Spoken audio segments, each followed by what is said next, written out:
नमस्कार, स्वागत है आपका इंडिया न्यूज 28 में। ये बात करते हैं मध्य प्रदेश की कुछ खास खबरों की। पांढुरना सेज से जंगल, जमीन बचाने किसानों ने दिया धरना। सौंसर स्पेशल इकोनॉमिक जोन यानी सेज से जमीन और जंगल बचाने किसानों ने मंगलवार को सातनूर के टी पॉइंट पर धरना दिया। किसानों ने आरोप लगाए कि सेज में नियमों का उल्लंघन कर जमीन खरीदते समय किसानों से किए गए वायदों से मुकरने और न्यायालय के स्थगन आदेश का पालन नहीं किया जा रहा है। नियम विरोधी कार्य के लिए प्रशासन के आला अफसर भी सेज को सहयोग कर रहे हैं। किसान यह भी मांग कर रहे थे कि सरकार वन भूमि सेज का ना दें। 2 घंटे तक चले धरना आंदोलन में प्रशासनिक अधिकारी द्वारा मामले की जांच करने व किसानों को न्याय दिलाने के आश्वासन पर किसान शांत हुए। किसानों ने चेताया कि उनकी मांगे 15 दिन में पूरी नहीं हुई तो वे उग्र आंदोलन करेंगे। किसानों के धरना आंदोलन को तर्कशील विचार समिति, कन्हान चौपाल, संविधान बचाओ समिति और समविचारी संगठनों ने समर्थन दिया। धरना स्थल पर हुई नुक्कड़ सभा की अध्यक्षता राव साहब शिंदे ने की। सभा को संबोधित करते हुए कन्हान चौपाल के दिनकर पातुरकर ने कहा कि एक और सरकार पेड़ लगाने का अभियान चला रही है तो दूसरी ओर सेज हजारों पेड़ों को काट रहा है। सेज द्वारा पर्यावरण को पहुंचाए जा रहे नुकसान के विरोध में देश भर से पर्यावरणविदों ने चिंता जताई और भविष्य में आंदोलन करने और इस विषय पर सरकार को घेरने न्यायालय की शरण में जाने का निर्णय लिया है। सामाजिक कार्यकर्ता पंकज ठाकरे ने कहा कि सेज में जिन किसानों की कृषि भूमि गई उनके परिवार के एक सदस्य को नौकरी देना था। सेज में हो रही देरी से संबंधित परिवारों के युवा ओवरेज हो रहे हैं, फिर उन्हें नौकरी कैसे मिलेगी। सामाजिक कार्यकर्ता अलकेश बागड़े ने कहा कि किसान अपनी हक की लड़ाई लड़ रहे हैं, लेकिन जिम्मेदार नेता इस पर मौन साध लेते हैं। यह चिंता का विषय है। इस लड़ाई में सामाजिक संगठन किसानों के साथ है। बगैर अनुमति शुरू है निर्माण कार्य। धरने में शामिल किसानों ने बताया कि सेज को निर्माण कार्य के लिए अब तक मध्य प्रदेश सरकार से अनुमति नहीं मिली है, फिर साइट पर निर्माण कार्य किया जा रहा है। सेज में यथास्थिति कायम रखने हाई कोर्ट से स्थगन आदेश होने पर भी जिला प्रशासन के अधिकारियों ने सेज को पेड़ काटने की अनुमति दी है। सौंसर तहसील रिपोर्टर अमन मालवीय की रिपोर्ट। पर्यावरण समिति के सदस्यगण और ग्राम टांगा, ग्राम दुधाला कला, दुधालापुर, ग्राम कोदा डोंगरी, सातनूर आदि ग्रामों से आए हुए हमारे पीड़ित कृषकगण, आज आप सबको मालूम है कि विगत 15 साल से भी ज़्यादा वर्ष हो गए छिंदवाड़ा प्लस वालों ने सेज के स्थापना हेतु ज़मीन की खरीदी की थी।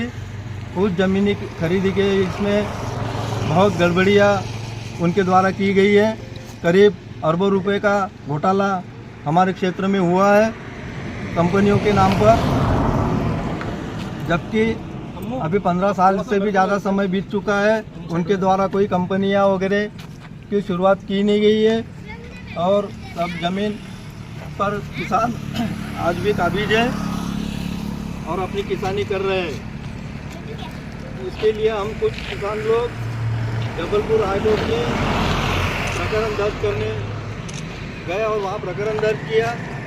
प्रकरण दर्ज करने के बाद हमको आदेश प्राप्त हुआ।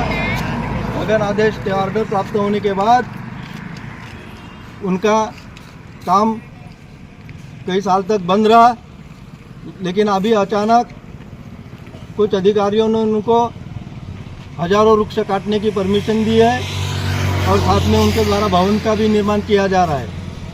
यह अनुचित कार्य उनके द्वारा किया जा रहा है जो कानून के विरुद्ध है, नियम के विरुद्ध है और उच्च न्यायालय द्वारा दिए गए स्थगन आदेश का यह खुलेआम उल्लंघन है, उनके द्वारा किया जा रहा है। साथियों, हम ये चाहते हैं कि हमारी ज़मीन उन्होंने न्यूनतम दर पर, कौड़ियों के दाम पर हमारी ज़मीन उन्होंने हमसे ली। एक कंपनी या 2 कंपनी लाने के नाम पर उन्होंने हमारे से ज़मीनें हमारी खरीदी की, जबकि सेज के लिए उन्होंने उनको 6000 एकड़ ज़मीन की उनकी प्लानिंग की और उन्होंने हमको गुमराह किया। उन्होंने हमको बताया नहीं, हमको अंधेरे में रखकर उन्होंने हमारी ज़मीनें कम दरों पर खरीदी।